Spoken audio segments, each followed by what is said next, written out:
Fala galera, tudo bem com vocês? Eu sou o Euclides, está começando o Despluga. Pode chegar, já vai deixando o seu like, compartilhando o vídeo com seus amigos. E não se esqueça de se inscrever no canal. É muito importante que você se inscreva no canal, tá bem? Tá bom? Tem um íconezinho ao lado aí do seu vídeo, clica nesse link que você vai se inscrever no canal. É importante também que você vá lá no nosso Instagram é Despluga Podcast, e você siga a gente lá no Instagram, tá bom? Quero apresentar minha equipe.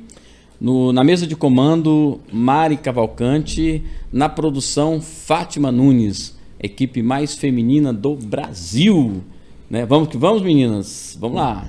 Quero apresentar o nosso convidado. Hoje vamos falar com um advogado que ele é familiarista. Ele defende as mulheres contra genitores abusivos e contra um judiciário machista. Doutor Antônio Borges, seja bem-vindo ao Despluga. Tudo bem com o senhor? Tudo bem, muito obrigado pelo convite. Uma satisfação muito grande estar aqui com vocês. Legal. Eu nunca tinha ouvido essa expressão familiarista, advogado familiarista. Mas antes da gente entrar profundamente nesse tema, vamos falar um pouquinho do doutor Antônio Borges. Como nasceu o seu interesse por essa área? Como foi que surgiu esse interesse em trabalhar com causas familiaristas? Isso é uma questão natural. Na verdade, a advocacia veio para mim como uma ferramenta. A minha busca à advocacia foi uma ferramenta que eu precisava para defender aquilo que eu já fazia. Então, eu sou de uma cidade muito pequena do interior de Minas Gerais, uma criação extremamente machista. A sociedade então os julgamentos ali que vêm sobre as mulheres, sobre mães. Então, esse posicionamento de ter essa visão do outro lado, não ter uma visão como uma mulher, porque isso seria impossível, mas de que por que as mulheres passam por tantas situações, que me trouxe para essa advocacia dessa forma. Então, quando eu busquei de fato a advocacia, eu já tinha como finalidade o trabalho que eu executo hoje. Então, muitas pessoas me abordam o porquê eu escolhi essa área do direito, mas na verdade eu não escolhi a área do direito, eu escolhi o direito para defender aquilo que eu já defendia, para fazer aquilo que eu faço hoje. Então, faço parte da OAB aqui no DF, e esse tema sempre é me questionado lá, o porquê dessa área, mas na verdade eu não escolhi a área, é a área que me escolheu. O senhor já sofreu algum tipo de constrangimento, ou algum homem lhe constrangeu, algum tipo de constrangimento, de qualquer forma, por defender a causa das mulheres sendo homem? Constrangimento não. Me perguntam muito isso também. O constrangimento eu nunca senti. Já sofri ameaças de homens, enfim, do outro lado, ameaças anônimas, algumas denúncias em redes sociais, na internet, mas constrangimento não. Não é algo que me atingiria. Lógico que tentam isso, piadas, às vezes comentários que de fato faço isso por uma questão de captação, que eu defendo uma bandeira, que eu defendo algo que eu não aplico. Então não tem a ver como não tem algo a ver com um marketing, não tem a ver com captação, e sim a minha vida aquilo ali, então é natural. E como é natural, não há constrangimento, não há nada que consiga me abalar. O judiciário brasileiro é machista? Extremamente. Não só o judiciário, né? Eu acredito que o mundo inteiro, eu não conheço o mundo inteiro, mas eu acredito que sim. O Brasil, a sociedade brasileira e o judiciário não é diferente. Não só machista, como patriarcal. Então, além de defender ali o homem, há crítica muito pesada sobre mulheres. Então, esse tipo de comentário dentro do judiciário, até mesmo ao iniciar ali uma ação, a forma que a mulher é vista é de totalmente assim, dúvidas. Questiona o porquê que uma mulher entra numa ação, uma medida protetiva. No Brasil é humilhante uma mulher pedir uma medida protetiva.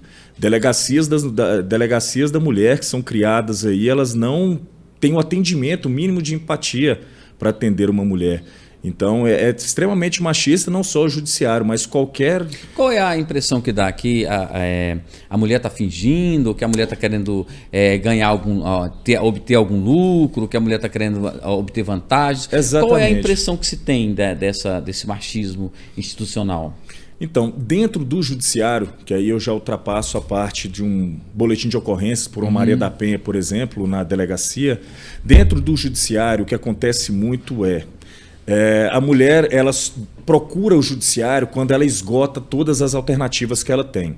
Seja em uma ação de divórcio, seja em uma ação de pensão alimentícia, guarda de um filho. Até ela chegar ali no judiciário, ela tentou de várias formas resolver isso amigavelmente. Isso é a maioria dos casos. Quando ela chega, ela já está desnorteada. Ela já está totalmente desgastada por umas questões que ela vem sofrendo dentro da família, dos amigos, por todo mundo. Então, quando ela chega ali, ela não consegue se expressar. E as pessoas não têm o mínimo de empatia ali para poder entender o porquê ela está naquela situação. Ela é revitimizada? É tratada de tal forma.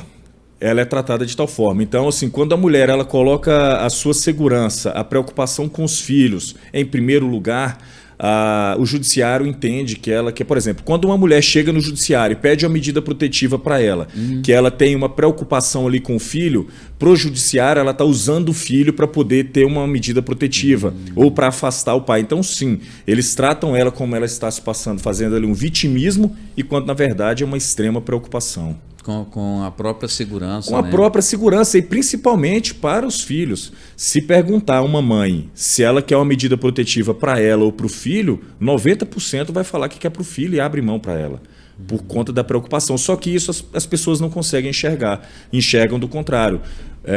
Um ponto que é muito negativo na medida protetiva é isso, é estender dar a medida protetiva para a mãe, e a criança não tem essa medida nem quando é pedido.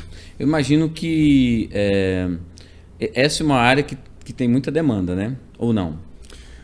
Tem, toda a área Mas tem. Mas foi por isso que você, vou chamar de você, tá? Por isso que você escolheu essa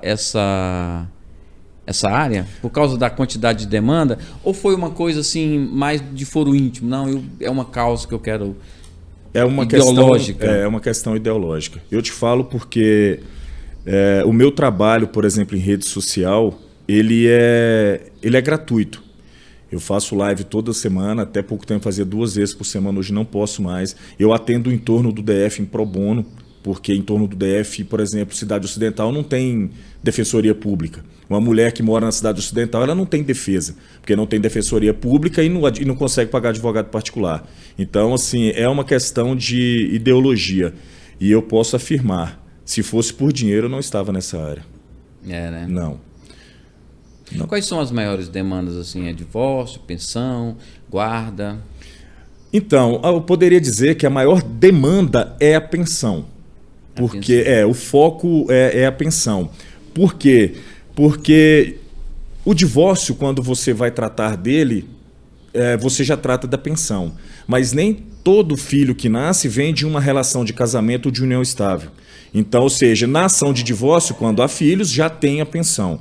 E quando eu tenho um filho sem um relacionamento, seja uma união estável ou um casamento, eu não tenho o divórcio e tenho a pensão. Então, sim, tem uma demanda maior por pensão alimentícia. A guarda nem tanto, porque é um erro muito grande das mulheres. Elas não se preocupam em regularizar a guarda. Então, ela fica preocupado com a pensão, não por interesse financeiro, mas é porque é bem humilhante você ter que ficar mandando mensagem para um pai comprar um pacote de fralda e a mãe questionar que a semana passada já tinha comprado um. Essa questão da pensão alimentícia, muita gente acha que, porque o nome é alimentícia, ela é apenas sobre alimentos, né? Mas ela engloba muitas coisas, né? Quais são as coisas que a pensão engloba? O termo alimentícia, de pensão alimentícia, vem ali de, por exemplo, o salário é alimentício. Quem trabalha assalariado é uma verba alimentícia. Os meus honorários como advogado é uma verba alimentícia, porque eu não estou trabalhando para investir, eu estou trabalhando porque é a minha sobrevivência. Então a pensão alimentícia é da mesma forma. E ela não é só alimentos, ela engloba todas as despesas. Alimentícia, vestuário, educação, saúde, o lazer, o brinquedo, o dinheiro que vai para o lanche da escola, o passeio, todas as despesas. Moradia, aluguel, água, luz, internet, gás, porque para isso para o pai é um absurdo. Uma mãe mora de aluguel e aí ela coloca no processo que o aluguel entra ali na despesa. O pai questiona, mas a mãe vai cobrar aluguel da criança? Não, quem cobra aluguel é o dono da casa. A criança só está morando junto com a mãe e a mãe não é responsável sozinho por essa criança. Então, sim, todas as despesas devem e entram nessa matemática aí do cálculo. Você falou sobre brinquedos. Muitos pais assim, eles acham que... É opinião também, né? Talvez não seja dessa forma, mas o senhor talvez tenha mais experiência do que eu para falar sobre isso. Eles acham que chegou o Natal, chegou o dia o dia da criança, chegou o aniversário da criança. Ele paga a pensão alimentícia regularmente. Ele não é obrigado, não obrigado, mas assim, ele se esquiva de dar um presente, de fazer uma graça com o filho. Aí já entra outra coisa além da pensão, seria uma coisa mais sentimental? Então, a maioria dos pais, voltando lá na questão que a mãe entra com o processo de pensão, as pessoas olham como a mãe naquele interesse financeiro, mas é uma regulamentação de um direito do próprio filho. Quando eu tenho uma pensão alimentícia, o pai, sim, a maioria, ele fica ali naquela obrigação da pensão alimentícia.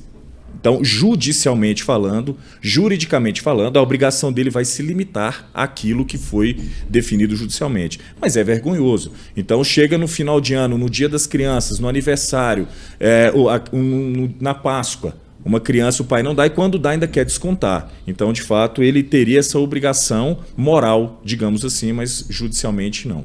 Como é que é feito esse cálculo da pensão alimentícia em relação aos casais? Digamos, a mulher trabalha, ganha X, o homem trabalha, ganha Y. Como é feito esse cálculo para se chegar a um determinado valor? Na minha opinião, é a maior hipocrisia da lei que trata da questão das crianças, dos filhos da pensão alimentícia. Porque é o seguinte, a lei prevê que os genitores vão contribuir... Aceita mais café? Não, obrigado.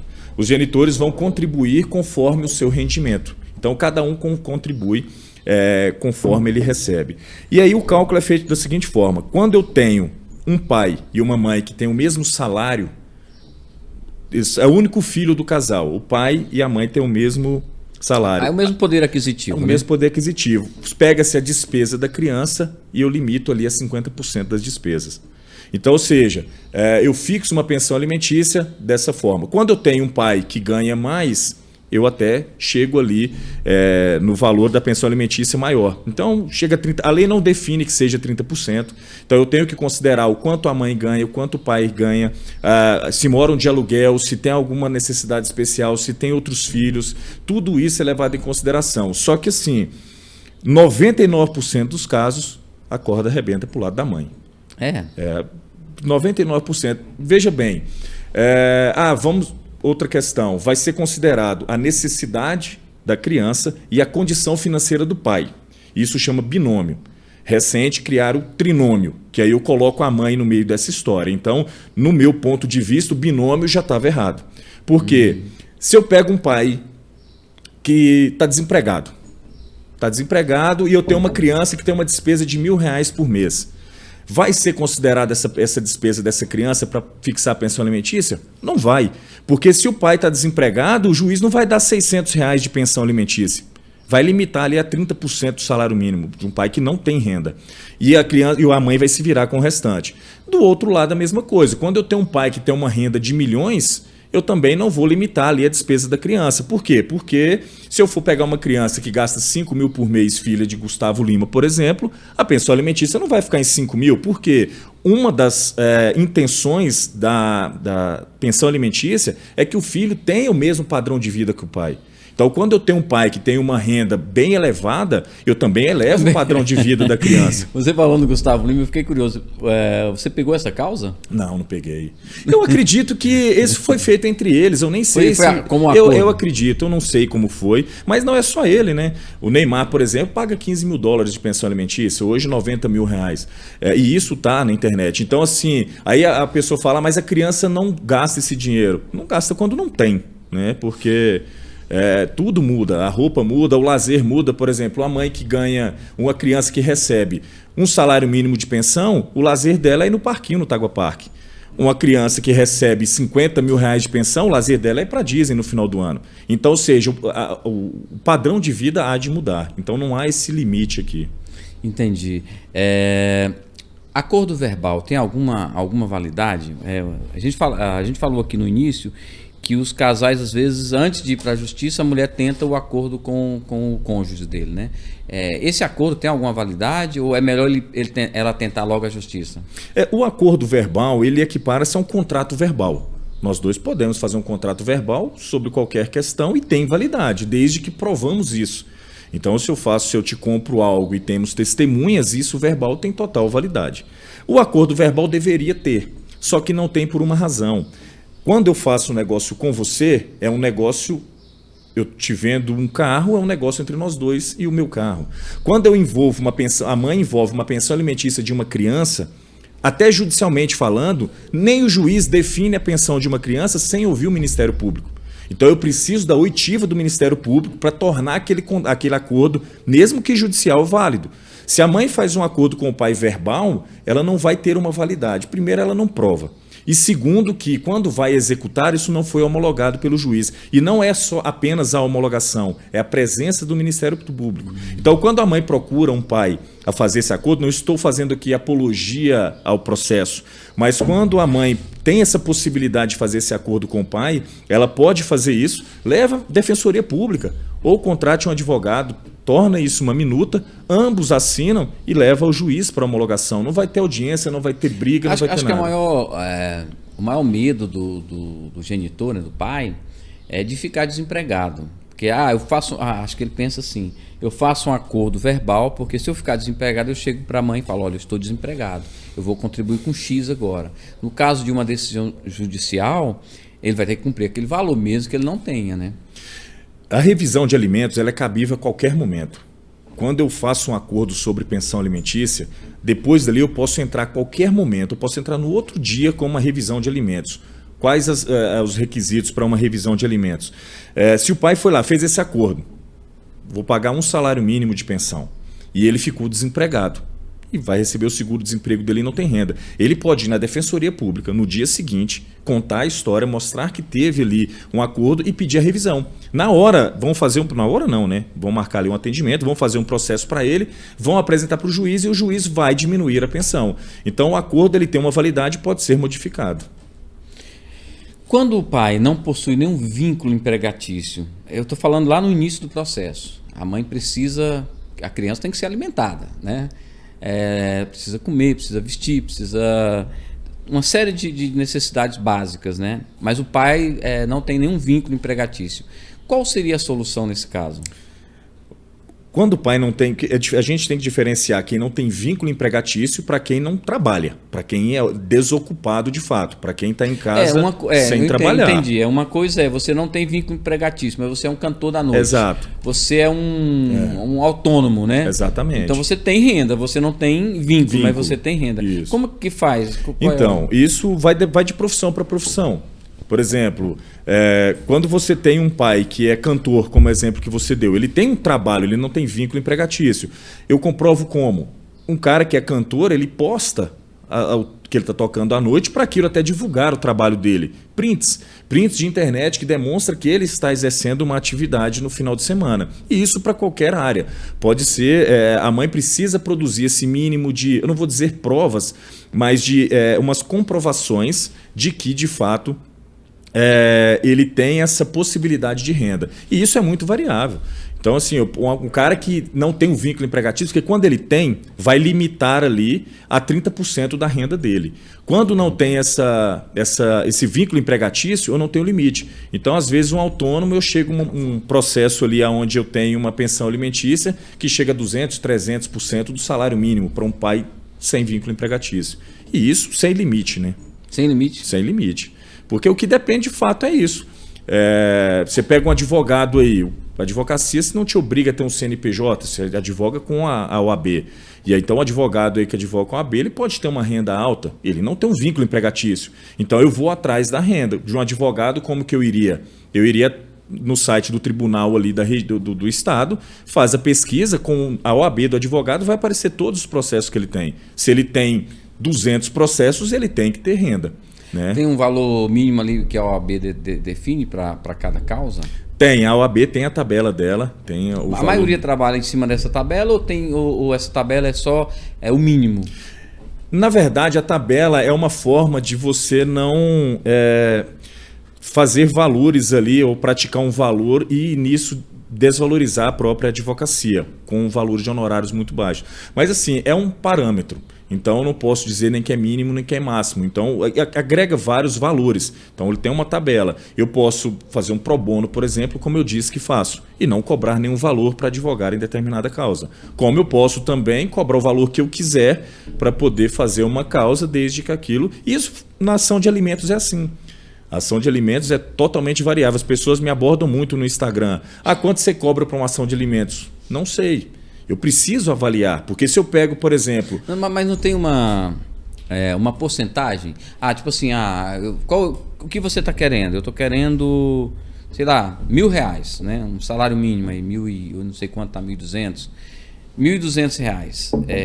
Não tem uma porcentagem em cima disso ou é um valor X? É R$5.000 para eu fazer a sua causa. Aí depois que você ganhar a causa, você me paga os 5. Aí vem... sei lá, pede pro avô, pro tio, pro pai, né? Estou falando da mulher, né?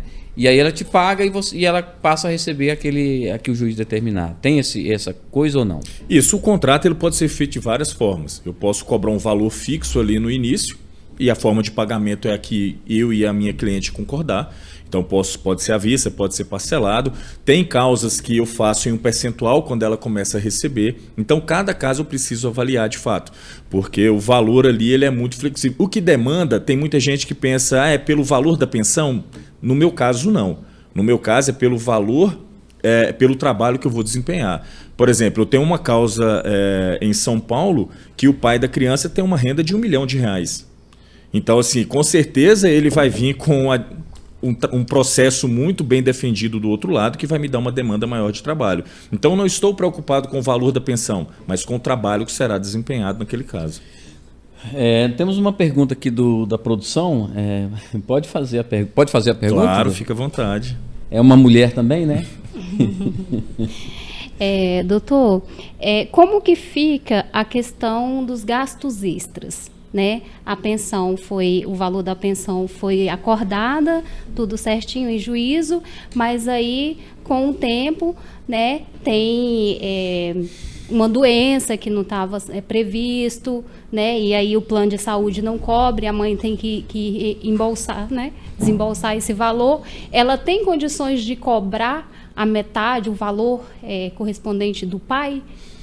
Bom, tem duas opções aí, são duas alternativas. A primeira dela, quando eu tenho um gasto extra, como por exemplo esse tratamento, se não estiver previsto no processo que a pensão alimentícia mais 50% dos gastos extras como saúde, não, ela não poderá cobrar.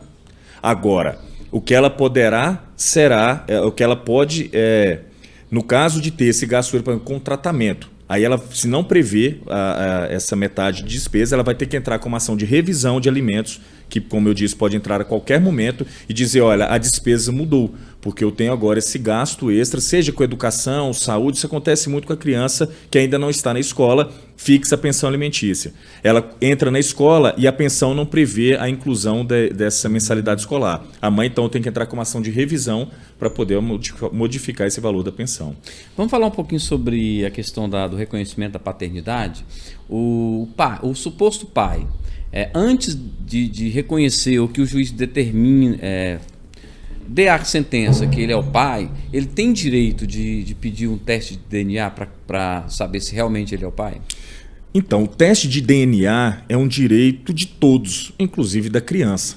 Então, quando a gente coloca aqui nesse ponto de vista que, poxa, o pai pode pedir o exame de DNA? Pode, e o direito não é só dele de saber se ele é o pai, é da criança também de saber se ele é o pai.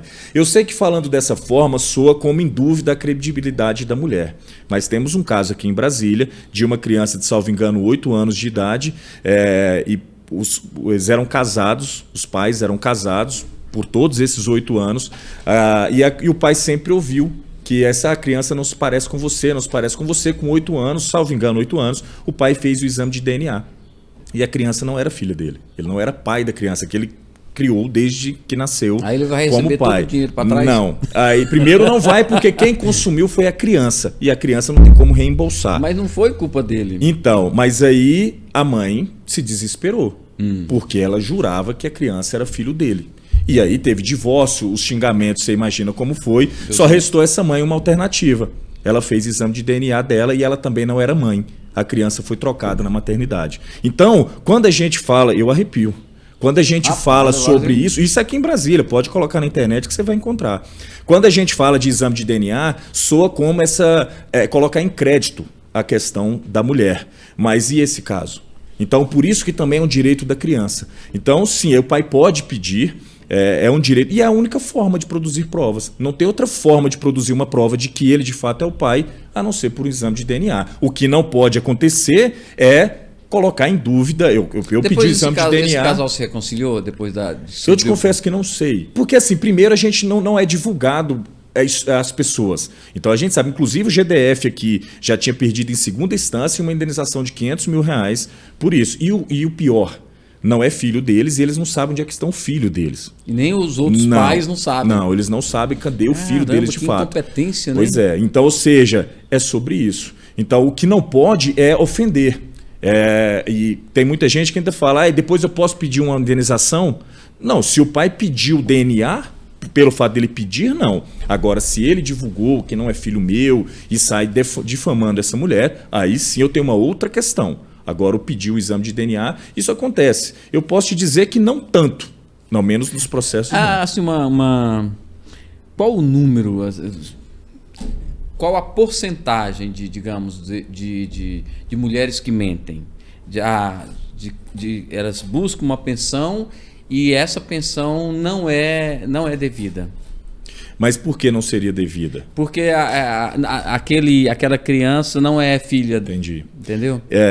Eu nunca presenciei um caso dessa mesmo? forma, não. Eu não. Presenciar, não. Nem de colegas eu nunca presenciei. Já vi casos onde a mãe entrou com o processo de pensão, pedindo a pensão alimentícia, pediu-se o exame de DNA e de fato não era. Mas para ela era.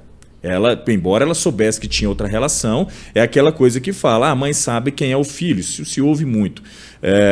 Se sabe ou não sabe, quem sou eu para dizer. Mas a questão, já vi um caso semelhante, já vi casos de... Eu atuo só nessa questão, a minha mãe vai me bater, porque toda vez que ela fala que eu interrompo os convidados. Não, imagina. Aí, porque eu tenho parentes aqui para falar, tá, mãe? É assim, o senhor atua só nessa questão da causa... de pensão, ou também em mulheres que acusam homens de assédio?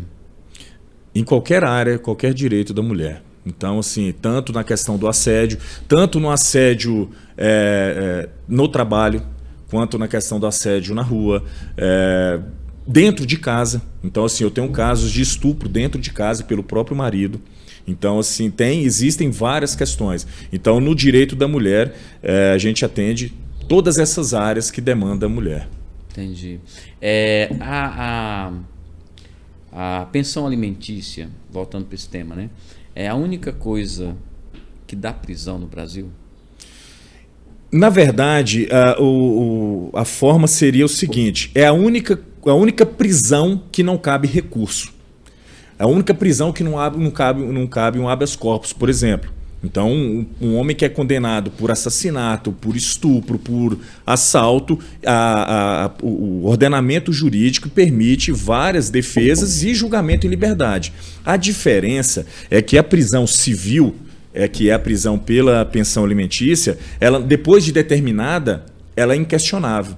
Então ela deve ser cumprida. Então por isso que ele vai preso e lá ele vai ficar até cumprir, e o que eu acho pouco, no máximo 90 dias. Mas não tira... Entendi. Mas não tira Pode ficar à vontade. Não tira a possibilidade dele angariar recursos, dele arrumar um trabalho, ele vai ter que achar esse recurso de alguma forma para quitar aquela dívida do pai, da mãe, do parente, ou pedir empréstimo. Essa prisão não é que eu quero dizer assim, essa prisão às vezes não faz com que ele deixe de ganhar esse dinheiro que ele está devendo para essa... Então, mas quando ele ficou devendo, ele estava solto. E não pagou. Então ele tinha a possibilidade de angariar esse recurso e não o fez. Então, ou seja, a liberdade dele pouco importa para a pensão alimentícia. Porque isso eu recebo, é a única coisa que me atacam muito no Instagram os homens. Ah, porque depois de preso, como é que vai pagar? Pô, mas foi preso porque não pagou. Então ele não foi preso para poder fixar a pensão. Então é bem diferente. E ele vai sair de lá e é uma das formas que tem. Aí a família tem empatia, paga, pai, mãe, que até então o problema é dele. Depois que vai preso, aí o problema passa a ser de todo mundo. A justiça não importa. Para a justiça, ele quitando aquela fatura ali da pensão, está resolvido. Ele pode ser colocado em liberdade. No mesmo dia. Se ele for preso hoje, meio-dia, e a polícia vai lá, conduz ele para a delegacia. Primeiro ele vai para a delegacia para depois ele ir para onde ele vai cumprir a pena. Então, nesse mesmo dia, ele foi para lá, ele vai fazer uma ligação, alguém arruma o dinheiro, procura a mãe, pode fazer um acordo, por exemplo. Pode fazer um acordo de metade do valor e a mãe da quitação, o que importa é resolver, ou parcelar o restante. Então existem possibilidades. Fez levou para o juiz de plantão já determina que ele seja liberado e ele pode sair no mesmo dia. Engraçado que a gente vê muito nos jornais, jogador de futebol, né? Muitos presos. Então, é por isso que eles esse tipo de prisão ele não escolhe ninguém. Eu não entendo, porque jogador de futebol geralmente tem muito dinheiro, né? Mas às vezes é porque eles gastam muito durante uma determinada fase da sua vida, e aí quando chega na outra fase da vida, que a carreira de jogador ela é muito curta, né? Aos 30 e poucos anos eles têm que estar aposentados, né? E aí às vezes eles fez um acordo lá de pensão tipo R$10.000. Depois, com o passar do tempo, se bem que isso não justifica muito, porque a criança vai crescendo e vai mudando Então, pode fazer uma revisão, né? Exatamente. Porque assim, se hoje ele pode pagar R$10.000 e daqui a 5 anos ele não pode, ele tem condições de entrar com o processo e pedir a revisão. Então a questão deixam para lá. A questão é que deixam para lá mesmo, não é uma prioridade. E aí isso vai, depois que acumula, a proporção fica imensa. E não 10 mil dá R$100.000. Pois é, se a gente colocar em um ano sem juro, porque não é juro simples, é juro composto, se a gente colocar um ano aí com multas e enfim, a gente tem R$150.000 aí no mínimo de pensão alimentícia em um ano. E isso quando vai para um processo, eu tenho execuções de pensão alimentícia cobrando R$1 milhão de pensão em atraso. R$600.000 de pensão em atraso. Quando é que essa pensão ela começa a valer?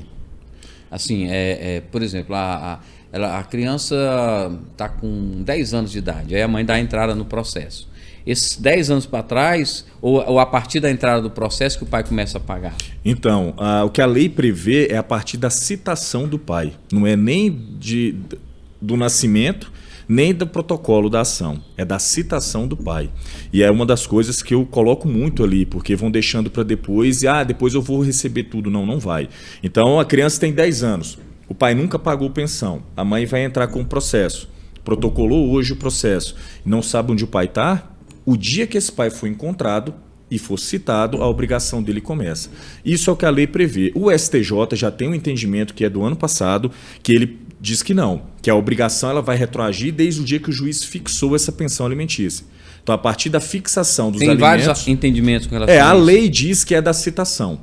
O STJ, com a jurisprudência dele, diz que não, que retroage... Então, o juiz pode julgar dos dois casos? Pode julgar dos dois casos. A questão do STJ é que, assim, o juiz ele não é obrigado na verdade, ele não é obrigado a seguir nem a lei, digamos assim, embora devesse, mas infelizmente não é assim que funciona. Então, às vezes, por algum descuido, ele passa um julgamento ali que não tem essa validade, mas ele pode sim. Agora, tem que retroagir, porque fixou os alimentos provisórios, e eu vou te dizer, o motivo por que o pai só pode, a obrigação do pai, a lei diz que é só do processo, da citação em diante, é porque não pode o pai ser surpreendido por uma dívida que ele não conhece. Ou seja, ele tem um filho de 10 anos que ele registrou e a pensão alimentícia só vai ser do processo em diante porque ele tem desconhecimento que ele devia pensão desde o nascimento do próprio filho. Então, ou seja, todo jeito que mexe, a mãe está prejudicada. Sabe? Então é uma questão de desamparo legal de fato. Na verdade, o direito é desde a barriga, né? Exatamente. O direito, só que aí esse direito desde a barriga é um direito da mãe. embora seja para a criança, os alimentos gravídicos eles são devidos à mãe, porque a criança ainda não nasceu. Uma coisa é o que deve para a mãe, outra coisa é o que deve para o e filho. esse que deve da mãe é muito importante, porque mesmo quando a mãe da concepção já é devido aos alimentos gravídicos, só que da mesma forma só é devido da citação do processo em diante. Então, uma das coisas que pode mas o meu filho nasceu, eu não pedi os alimentos gravídicos. Se a mãe tem a nota das despesas que ela gastou durante a gestação, com pré-natal, enxoval, tudo que ela precisou, ela pode entrar com um processo mesmo depois do nascimento da criança, até os 5 anos após o parto, e pedir um ressarcimento dos valores que ela gastou durante a gestação. Então vamos pensar, para deixar bem claro. Depois que o filho nasce, ela tem até 5 anos do nascimento da criança para juntar todos os comprovantes que ela gastou com parto, exato, até o parto. Fralda. Não, até o parto. Até o parto. Até o parto. Depois do parto aí já é da criança. Já é da criança. E o da criança eu só posso cobrar dali em diante, como eu te falei. Ou do protocolo. Tem que citar o da pai citação primeiro. Do pai, ou, como o STJ tem entendido, da fixação dos alimentos. Tá, mas aí essa criança, o pai não sabe, o Gustavo Lima esteve lá em Brotas, em São Paulo, aí ficou a noite lá com a menina, né? E aí ele, beleza, para ele a vida segue, para a menina também. Aí ela engravida, tem um filho, tem uma filha. Daí 20 anos depois, ela descobre que esse filho é do Gustavo Lima ou de alguém que não tem tantas condições assim como o Gustavo Lima. Depois de quantos anos cessa o direito de pedir pensão? Porque agora não vai ser mais pensão, né? Vai ser o direito de reconhecimento de paternidade? Como é? Explica pra gente essa... Então, a pensão alimentícia, pela lei de alimentos, ela vai até os 18 anos. Então, ela vai até os 18 anos ali, o direito inquestionável da pensão alimentícia. Até os 18. A partir dos 18 anos... o filho, aí já não a mãe, que até os 18 a mãe que representa o filho. A partir dos 18, o filho pode pedir uma pensão alimentícia até os 24. Esse até os 24 vai depender da necessidade desse filho, obviamente da condição do pai. Como eu disse, o padrão de vida do filho tem que acompanhar o padrão de vida do pai, com alguns requisitos. Então, se está fazendo curso superior, se tem alguma necessidade de fato. Então, com 20 anos, com 22 anos, esse filho ainda pode pedir uma pensão, mesmo que por um curto período. Aquele anterior não. Aquele anterior não pode. Porque seria, digamos assim, um dever da mãe buscar esse direito. Essa menina do lá do Gustavo Lima, então, ela só tem direito agora de pedir eu diria, a paternidade, o direito de herança? Sim, o reconhecimento de paternidade, isso é inquestionável, isso independente da idade. 20, 30, 50 anos pode pedir o reconhecimento. Então, sim, ela vai ter esse reconhecimento, ela entra como herdeira, ela passa a ser herdeira assim como qualquer outro filho dele, com o mesmo quinhão, o mesmo percentual. E obviamente ali uma pessoa com uma condição financeira como a dele, eu duvido que deixaria desamparado. Mas a pensão alimentícia retroativa, não.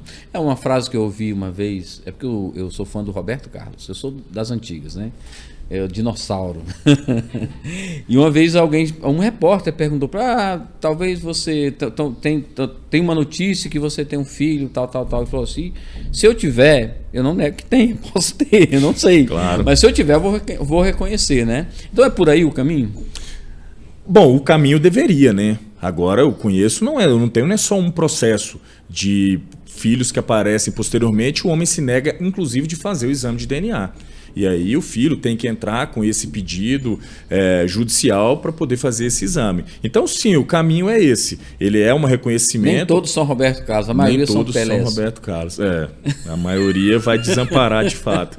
Então, tentam se esquivar de todas as formas mesmo. Quando há um acordo entre os dois, né, o casal, né, o juiz pode aceitar ou que um decida ficar com a guarda... Eu vou formular melhor essa pergunta. Há um acordo entre os dois e o juiz quer decidir com qual... por exemplo, vamos lá. O valor, o juiz estipulou um valor, X reais, para o pai pagar. Aí o pai fala assim, não, para eu pagar esse valor, eu fico com a criança.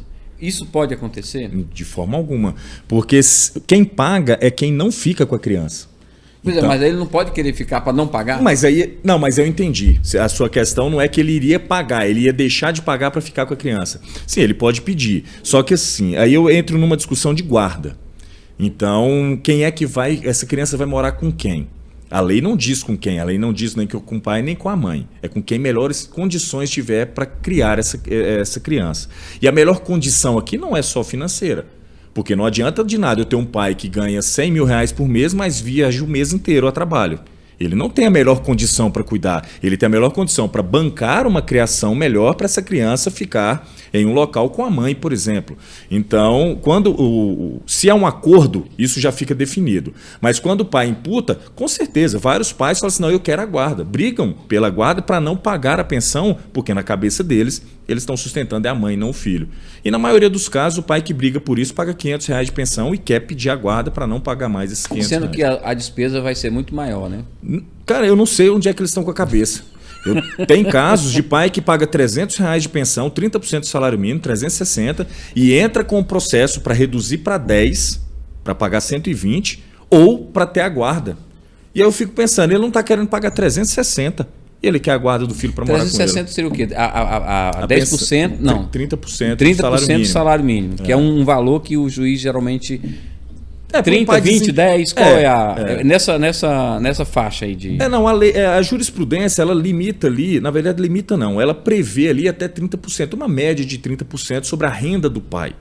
Quando eu tenho um pai que tem um salário, é 30%. Só que eu pego um pai que tem 3 filhos e tem um salário, não vai ser 30% para cada um, porque senão vai 90% do salário dele. Então, nesse caso, eu pego 30% e divido para 3. Então, dá 10 para cada um. E o cálculo ainda vai bem além. Por exemplo, se eu tenho uma mãe que tem uma condição melhor do que a outra, uma pensão de um filho pode ser maior do que da outra. Se eu tenho um filho com uma necessidade especial, da mesma forma. Então o cálculo ele é muito amplo. Mas o pai, ele pode até pedir, mas muito provavelmente o juiz não vai dar a guarda para ele. A criança tem alguma influência nessa decisão? Muito pouca. Até os 12... eu quero ficar com o papai. Então, o juiz vai ouvir. Então, geralmente, após os 12 anos ali, a criança já é considerada a opinião da criança. É lógico que ela tem que ser ouvida desde sempre. Porque se a criança fala, eu quero morar com meu pai, vamos descobrir o motivo.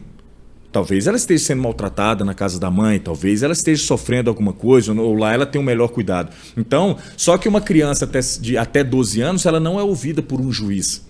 Ela é ouvida por psicólogos em um estudo psicossocial para poder avaliar o motivo. Então, com 12 anos, ela pode até dizer.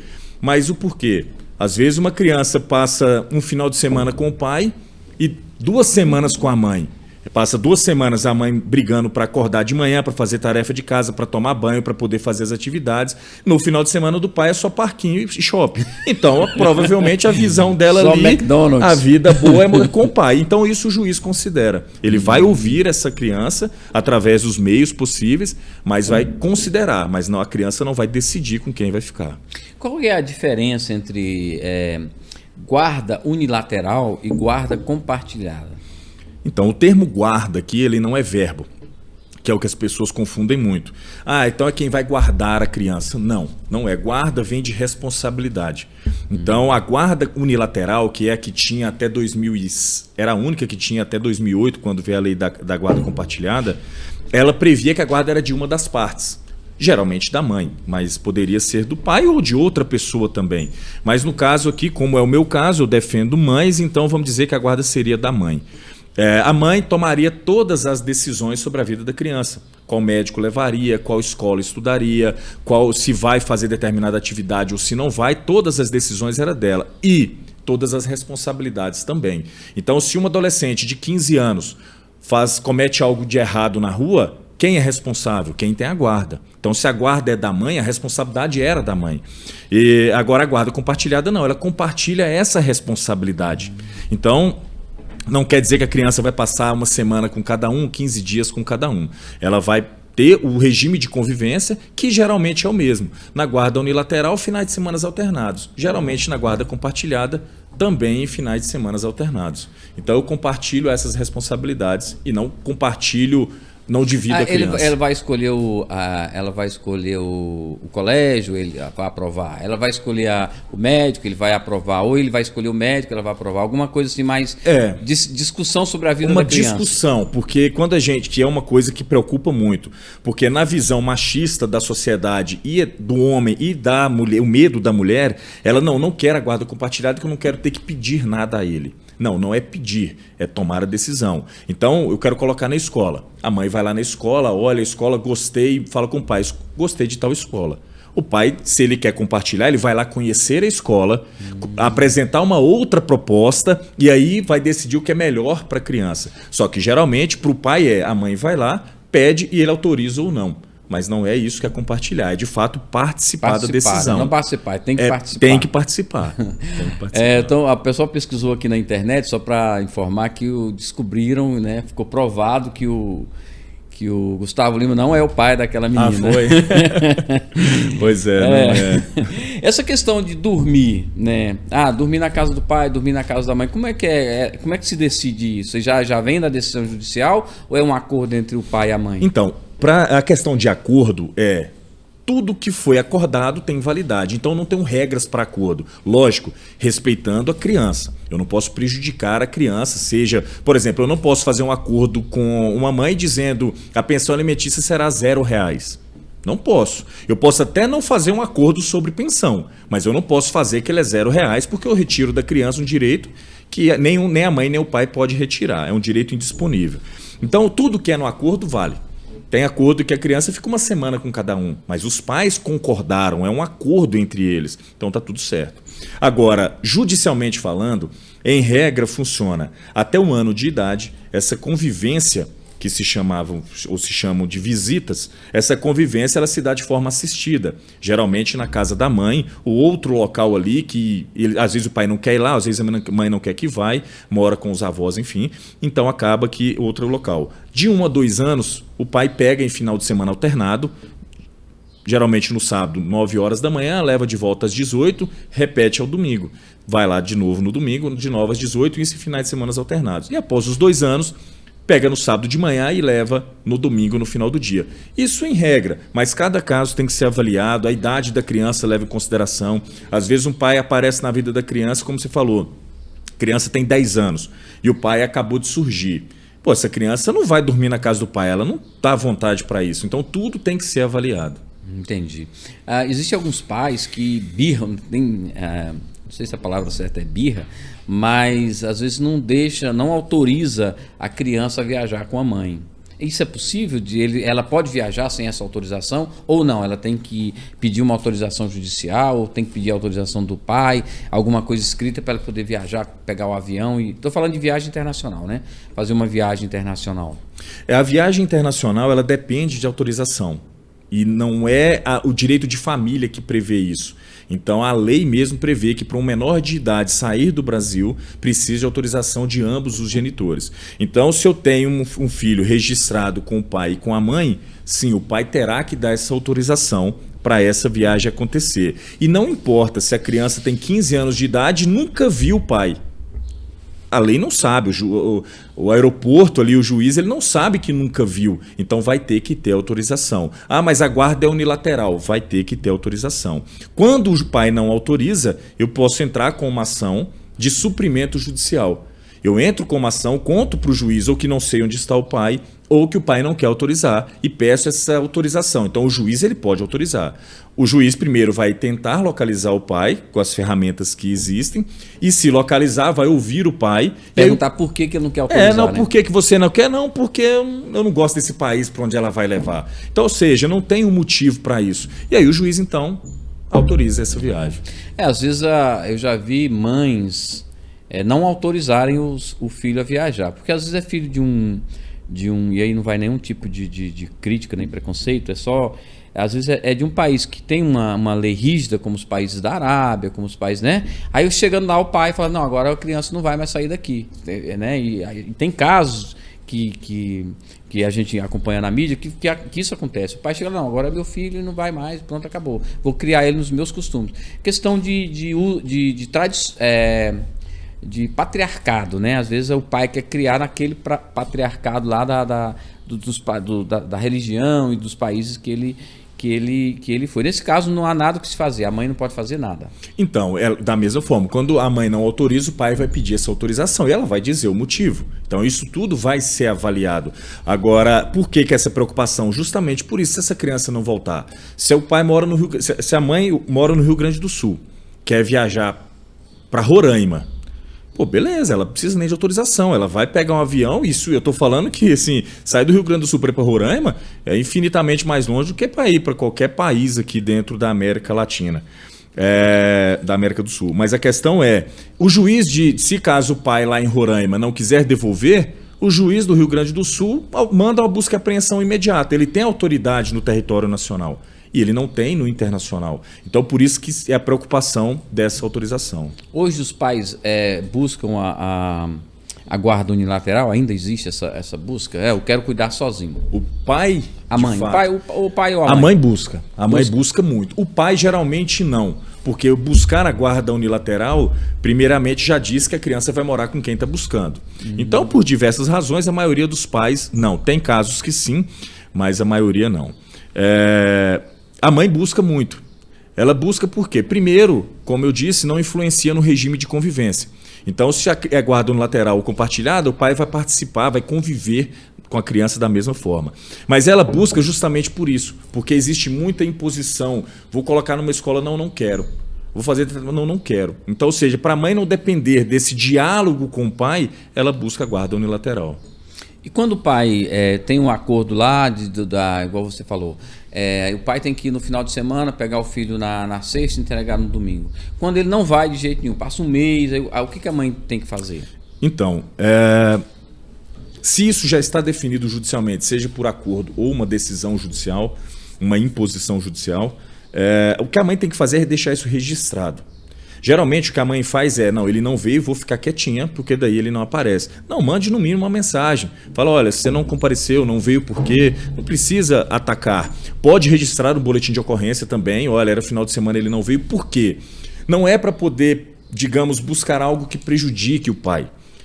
Poderia, mas talvez não seja, mas ao menos ela vai evitar que lá na frente ele entre com o processo de alienação parental dizendo que ela que impedia de buscar. Ele não vai buscar e ainda diz que era ela que não permitia. Então esse tipo de provas ajuda muito num caso de uma acusação inválida ou mentirosa de alienação parental. E outra possibilidade que o STJ também já entende é a aplicação de multa por descumprimento. O que é alienação parental?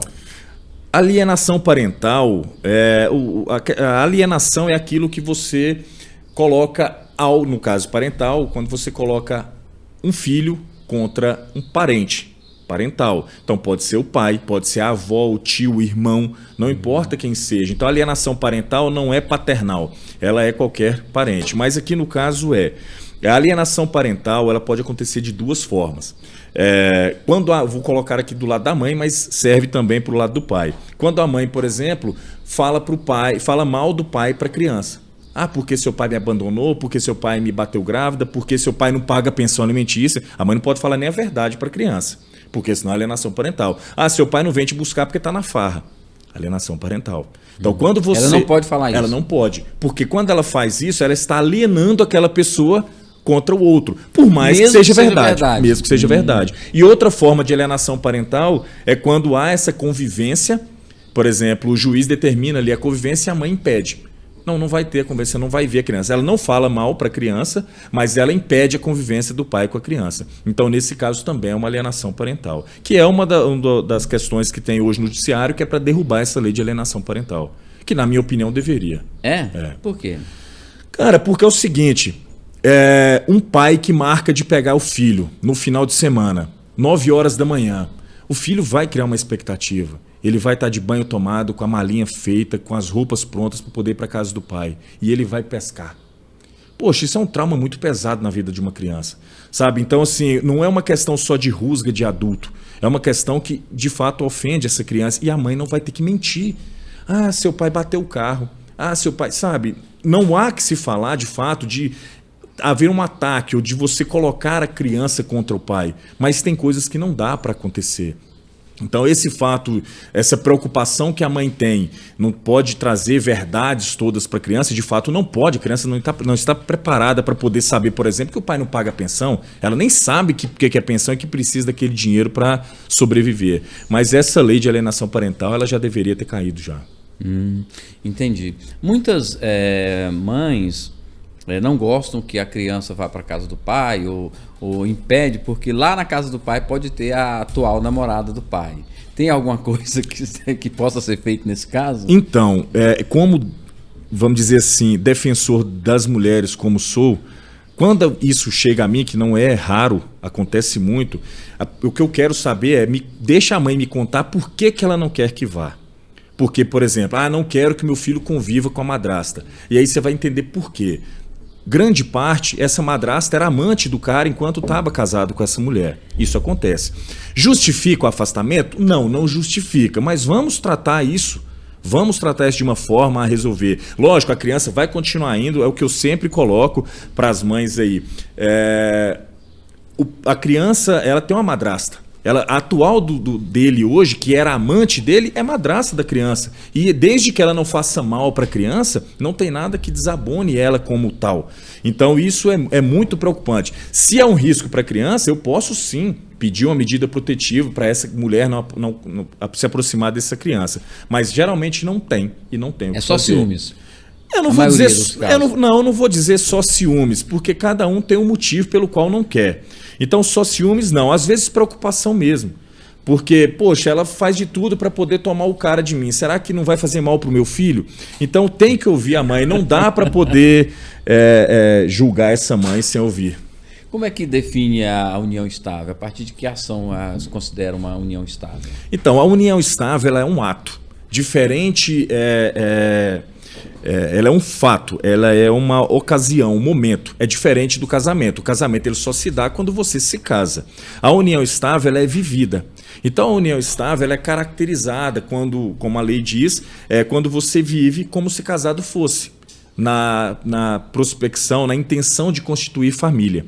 Então quando um casal mora na mesma casa, eu tenho uma união estável, existe uma união estável. E às vezes nem precisa morar na mesma casa. E eu tenho uma união estável.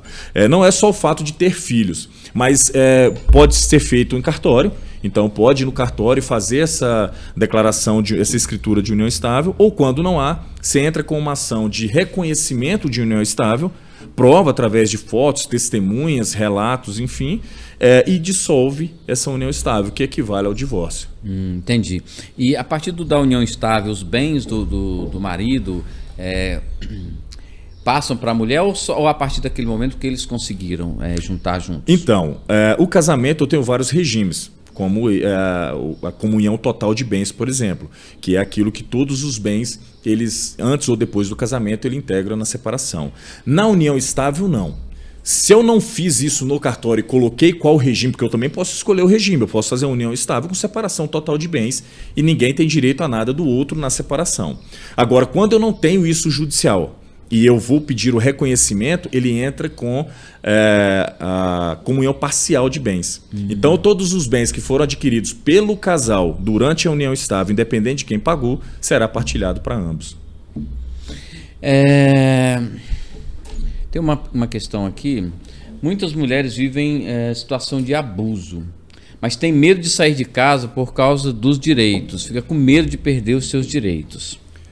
Então, a mulher, ninguém perde o direito por sair de casa. Se a mulher sair de casa e largar tudo para trás, inclusive as roupas dela, ela tem direito da mesma forma como se o cara saísse. Então o fato de sair de casa não retira direito. Isso é muito importante. Então quando a mulher está sofrendo vive um relacionamento abusivo, sofre ali psicologicamente, fisicamente, ela pode sair de casa, ela pode entrar com esse processo e pedir a partilha dos bens. Inclusive isso pode ser feito em até 2 anos.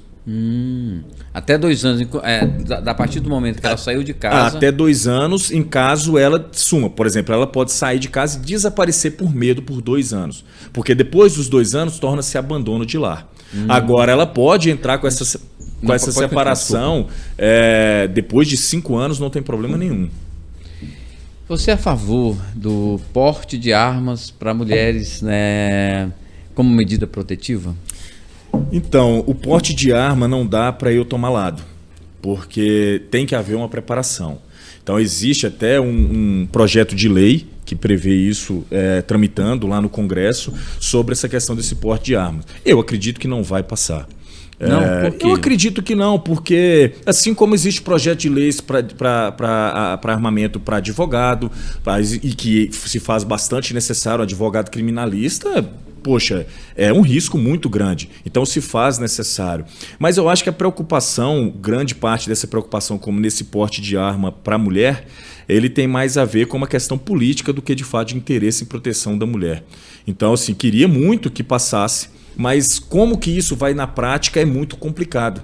Porque mulheres que não têm condições, ela chega numa delegacia e ela não consegue uma medida protetiva, ela não consegue registrar um boletim de ocorrências para ter uma medida protetiva, ela vai ter um porte de arma. Isso ainda ocorre hoje? Parece que é uma coisa assim, bem antiga esse negócio de mulher chegar na delegacia, porque assim, tem tantas leis, existe uma rede de proteção à mulher, ainda ocorre em 2022 de que uma mulher chegue na delegacia da mulher tendo sofrido um abuso ou uma violência e ela não consegue essa medida protetiva? Eu posso te afirmar o seguinte: quanto mais o tempo passa, mais difícil fica. É mesmo? Quanto mais passa. Quando saiu a Lei Maria da Penha era mais fácil. Era bem mais fácil conseguir. Hoje a mulher chega na delegacia, a polícia quer julgar essa mulher. Se ela tem direito ou não, se ela deu causa ou não. Por quê? Que mulher que vai chegar numa delegacia, pedir uma medida protetiva com coerência, com tranquilidade? Olha, eu estou aqui porque eu preciso de uma medida protetiva. Não vai, pô. A mulher vai chegar lá no ápice do desespero, sem nexo na fala, com preocupação, ela quer afastar. Só que ela está com tanta vontade, pela preocupação que ela tem, que a polícia já começa a ver, ela está muito afobada, eu estou achando que ela está aqui. Então, assim, esse tipo de julgamento existe sim, e eu posso te afirmar, não é fácil conseguir uma medida protetiva. Eu te falo como advogado, não estou aqui e não falaria aqui como quem já precisou, né? Sou um homem, mas eu posso te falar, os relatos que eu tenho de mães que me mandam não conseguem. E hoje, o ano passado teve a reforma, incluindo a questão da violência psicológica na Lei Maria da Penha, aí aqui não tem. Se a mulher chega lá, se ela tomou um tapa, apanhou ali, sofreu uma agressão física e ela não tem um olho roxo e um hematoma forte, ela já não consegue, porque não tem. Agora imagina psicológico. Ele está me ameaçando, ele está me torturando psicologicamente, que ela não tem prova nenhuma. Então, na minha opinião, a polícia deveria registrar, apresentar isso para o Ministério Público apresentar para o juiz e o juiz decidir, porque quem julga é o juiz. O problema é que a própria agente ali da civil, ele já quer fazer uma análise. Não, isso não é caso não. Você pode voltar para casa. E isso quem sou eu para dizer? Poderia trazer milhares ou milhões de mulheres aqui que já passaram por isso e recente. Mas isso é porque existem muitas fraudes, muitos casos que não são verídicos. Isso ocorre da mulher chegar na delegacia só para, naquele momento, se livrar daquele homem por algum motivo? Eu não duvido que aconteça. Nunca vi, mas eu não duvido que aconteça. O ponto é, qual mal tem uma medida protetiva? Vamos lá. Digamos que um homem se relaciona com a mulher, tem um namoro com uma mulher. A mulher vai lá e pede uma medida protetiva para esse homem. Digamos que não houvesse ali um crime, mas ela sentiu que é necessidade. O juiz dá uma medida protetiva ali de 6 meses. Qual prejuízo esse homem vai ter em não poder se aproximar dessa mulher? No meu ponto de vista, nenhum. Então, ou seja, se a mulher pede uma medida protetiva porque não quer um homem próximo dela, por que negar? Agora, vamos ver a consequência disso. Às vezes trabalha no mesmo local, às vezes tem um filho em comum, isso influencia no regime de convivência, influencia porque o pai não vai poder buscar. Então, existem casos a serem analisados, mas isso analisa num processo. Só que o que se quer é evitar um processo. É por isso que Por causa do custo do processo? Se eu for dar a minha opinião aqui do motivo, eu te diria que é justamente para não ter que fazer um processo. É mesmo. Não tem motivo. O servidor público teria dificuldade de fazer o processo? Eu não vou nem entrar na questão do servidor público, porque envolve vários servidores públicos. E a delegacia, ela está habituada a esse tipo de caso. Então, não é novidade. Não é novidade. Então, ou seja, e esse tipo de caso, por isso que, assim, na minha opinião, deveria dar a medida protetiva e depois apurar. Se não é, retira, porque a medida protetiva hoje é uma ação autônoma.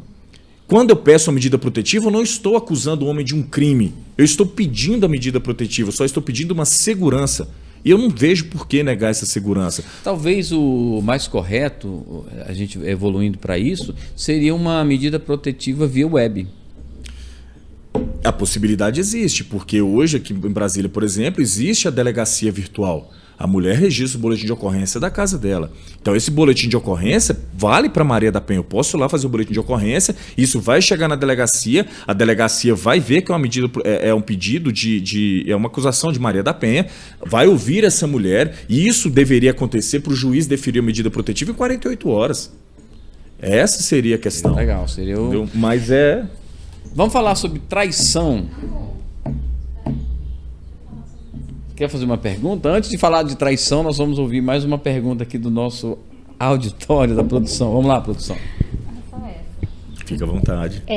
Você tem uma média, mais ou menos, de como são os casos das mulheres que fazem a denúncia de abuso, de agressão, e depois desiste do processo? Não sei se ainda existe essa possibilidade de pedir arquivamento, e aí ela volta a apanhar. Isso, você tem esse número?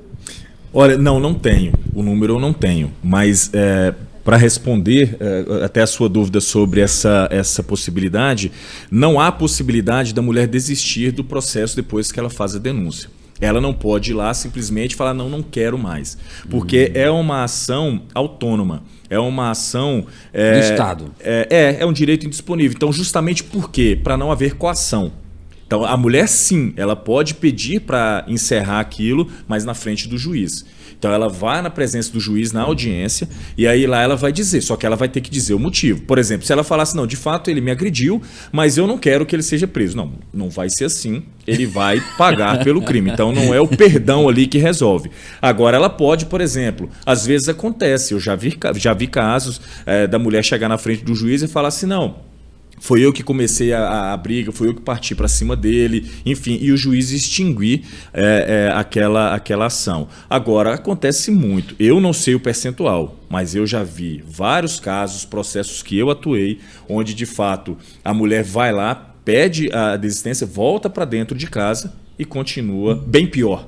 É bem pior, porque assim, na minha opinião, e o que eu já vi, o homem faz uma vez, a mulher reage, ele se assusta.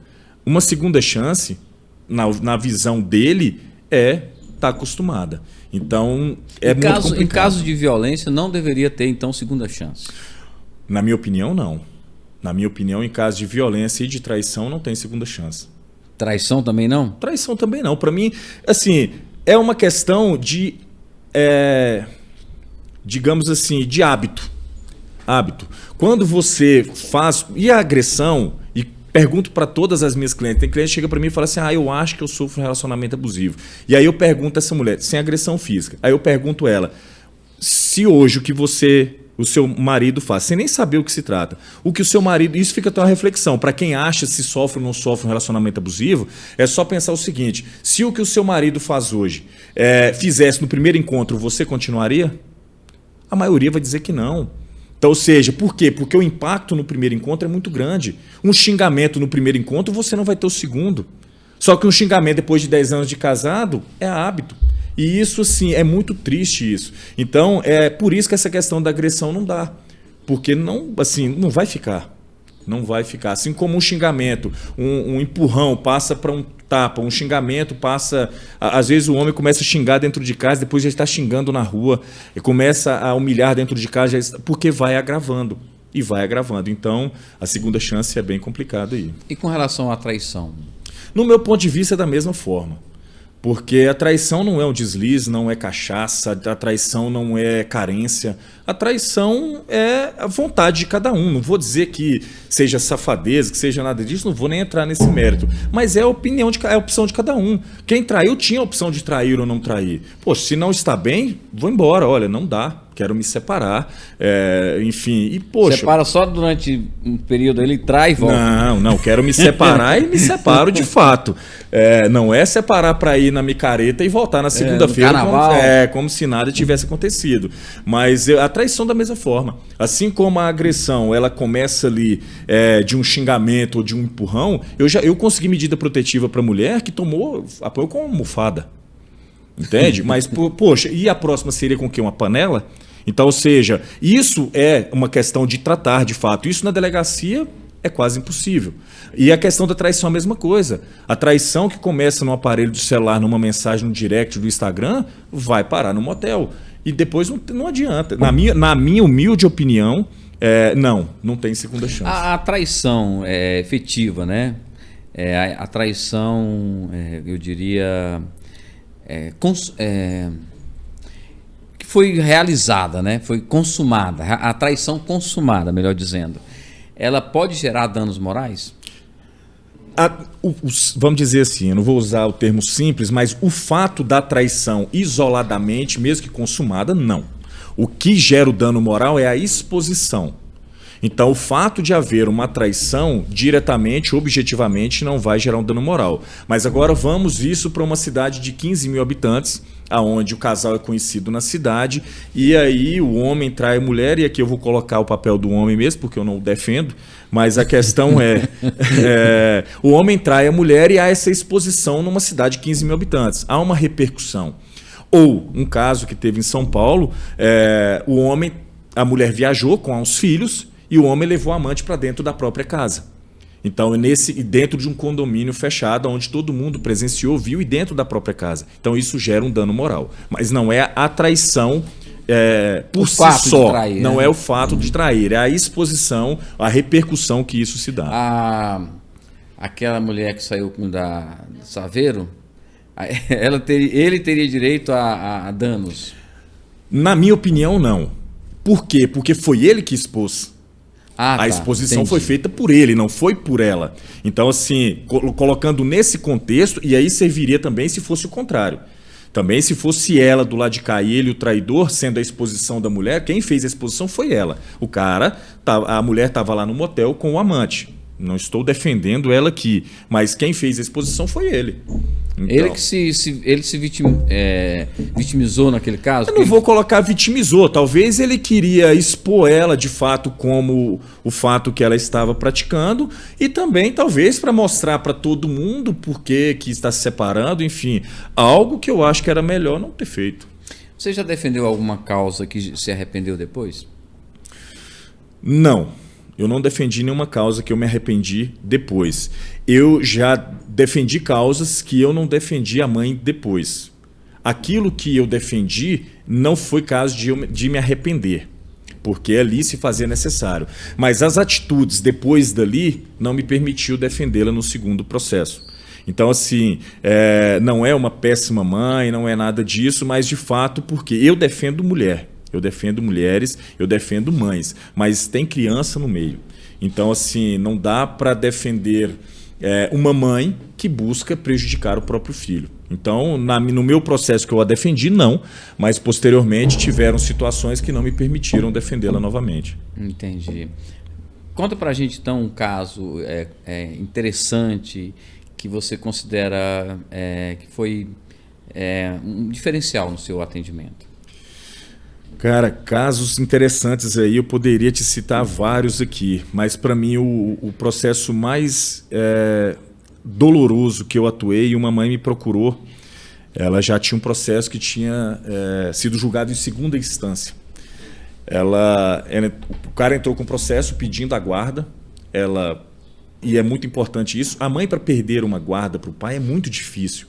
Ela tem que cometer algo grave, ela tem que maltratar, ela tem que não ter cuidados com essa criança para perder essa guarda. Então, se a mãe é uma boa mãe, digamos assim, faz o seu papel de mãe, a chance dela perder a guarda é mínima, mas existe. Então, mas para muitas pessoas não precisa de defesa. Então, essa mulher o cara entrou com um processo pedindo a guarda de uma criança e a mãe me procurou na época, eu dei para ela um valor de honorários, ela não me contratou, foi na Defensoria Pública se defender. A Defensoria Pública, ela perdeu o processo na primeira instância, o pai ganhou a guarda da criança na primeira instância, ela procurou um outro advogado, fez um processo, o recurso na segunda instância e perdeu na segunda instância. E aí, quando ela me procurou, eu já tinha perdido na primeira e na segunda instância. Então, assim, inicialmente até falei para ela, eu falei assim, olha, não vai ter muito o que fazer. E aí eu consegui avaliar o processo e, de fato, assim, essa mãe, obviamente, ela não dormia mais. E conseguimos ainda uma brecha ali junto ao STJ, na lei ali de reverter aquela situação, achar um defeito ali processual e anular o processo. Eu não ganhei a guarda, mas eu consegui anular todo o processo e aí o processo começava do zero e aí a gente conseguiu fazê-lo com que não perdesse essa guarda. Então é muito marcante, porque por 4 anos a mãe sofria o medo de perder a guarda. E aí consegui anular esse processo para que retorne e você ter de fato como discutir é bem gratificante ver essa felicidade dessa mãe. Legal. Mães assim, solos, elas sofrem muito preconceito, pré-julgamentos? Eu tenho muita preocupação de falar por mães e por mulheres por estar do outro lado, né? Então, assim, porque às vezes a gente vai... A gente não está no chão delas, né? Então, a gente não está na pele. Então, assim, por mais que eu falo isso para todas, eu tento entender o que se passa, eu tento me colocar ali no lugar, mas por mais que eu me esforce, eu sei que é muito mais difícil do que eu possa imaginar. Então, assim, o que eu falo é com total respeito mesmo e cautela. Mas, sim, sofre muito, de todas as formas, processualmente falando, numa questão de entrevista de emprego. Cara, o cara chega no emprego, ele usa como argumento que tem 2 filhos. Eu tenho 2 filhos, eu preciso do emprego porque eu tenho responsabilidade. Pô, o empregador vai considerar. Se uma mãe chegar numa entrevista de emprego para trabalhar ali por 1,5 salário e falar que tem 2 filhos para poder cuidar, o cara vai falar, putz, vai ficar pegando atestado para levar a menina no hospital, vai ficar faltando. Então isso é real. Então assim, o sofrimento é de todas as formas. Isso numa questão de um processo, quando a mãe entra e fala, por exemplo, a mãe está desempregada, o pai também. Aí a mãe fala assim, poxa, eu tenho 2 filhos, eu preciso de R$800 de pensão. O juiz, não, como é que eu vou fixar R$800 de pensão? O cara não está desempregado. Então, assim, não dá, é 150 para cada um. A criança não sobrevive com 300 e nem com 600. A mãe não vai se virar com o restante. A mãe não vai ter que fazer um bico, não vai ter que trabalhar. Então, ou seja, julgamento é de todas as formas. Então, assim, a mulher já é julgada, e muito julgada, e mãe solo, na minha opinião, é mais agravante ainda os julgamentos. O que é abandono efetivo? O abandono afetivo, né? O abandono afetivo é justamente o fato de abandonar afetivamente. Ou seja, independente do pai que paga pensão ou não, e aqui poderia ser do lado da mãe também, tudo que eu falei aqui, ele é reversível, exceto com a questão vamos dizer assim, dos julgamentos, porque o homem não recebe 1/3 dos julgamentos das mulheres, mas o abandono afetivo é quando o pai ele está ausente na vida da criança, pagando ou não pagando a pensão. Ele sabe da existência de um filho e não participa. E ali, essa criança cresce sem a figura do pai, sem a presença do pai, sem a participação do pai. É o aborto paterno, que é pior, né? Porque é um aborto de uma criança viva. Então, ou seja, quer dizer, vou retirar aqui o pior, que quem sou eu para dizer o que é pior ou melhor.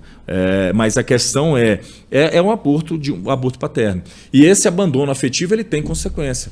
Ele tem uma consequência na vida de um filho, além da sobrecarga infinita da mãe, que ela já acontece até de pai presente, até dentro de casa, e um casal não é sempre, mas acontece muito, na maioria dos casos, da mãe ser mãe solo casada. A mulher está casada e é mãe solo. O pai, eu tenho vários casos de divórcio que eu fiz dessa forma. Seria o caso do caminhoneiro, por exemplo? Eu não entraria nessa questão, porque aí entraria uma questão de trabalho e de oportunidade de trabalho. Até assim, um homem que é caminhoneiro e no período que ele está na cidade, ele está ali com a família e com o filho, poxa, ele tem um trabalho que o dificulta. Agora, na minha opinião, é aquele cara que está em casa todos os dias mesmo. Não vou nem falar de viver na rua, de sair, mas está em casa, televisão, o filho para ali, para ele, o filho é da mãe. Então, ou seja, ele pagou, quando paga, porque tem casos que a mãe ainda arca com tudo da criança sozinho dentro de casa. Isso é muito, não é pouco, não. Doutor Antônio Borges, muito obrigado pela sua presença aqui no Despluga. Foi uma tarde bem legal, muito esclarecedora. Tivemos aqui, falamos quase tudo sobre direito, né, da mulher, da mãe, do casal. Então foi muito importante a sua presença, a sua fala aqui hoje foi muito importante. E eu quero deixar a nossa câmera para você fazer as suas considerações da forma que você achar melhor. Muito obrigado. Bom, as minhas considerações, elas vão como eu faço em todas as lives ali no Instagram, para as mulheres.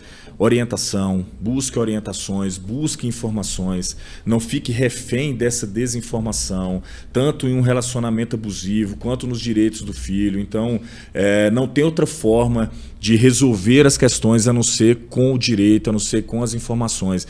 A mãe é muito acusada de alienação parental, não sabe o que é e vive refém. Então é isso, vamos buscar cada vez mais aí essas informações e sanar de fato e tratar esses problemas e tratar esses processos. Muito obrigado pela oportunidade, muito obrigado por todos vocês aqui e fico muito feliz por estar aqui com vocês hoje. Muito obrigado. Quero agradecer você também que esteve conosco até agora. Muito obrigado pela sua audiência, né? Não se esqueça de se inscrever no canal, vai lá nas nossas redes sociais, no Instagram e também segue a gente lá no Instagram, tá bom? Quero falar para vocês, se você quer ser parceiro nosso aqui no Despluga, existem várias oportunidades, entre em contato com a nossa produção, o contato vai estar aí, está lá no Instagram, você pode entrar em contato com a gente, vai ser um parceiro nosso aqui no Despluga. Quero agradecer a nossa equipe, a minha equipe, as meninas aqui da produção, quero agradecer a Mari também, está no comando de tudo, muito obrigado, está chegando uma criança aí agora, eu ouvi ali uma mãe, muito obrigado a você, conto com você no próximo episódio. Lembrando ainda que os nossos episódios vão ao ar todas as segundas, quartas e sextas, sempre às 20 horas, tá bom? Obrigado, fui!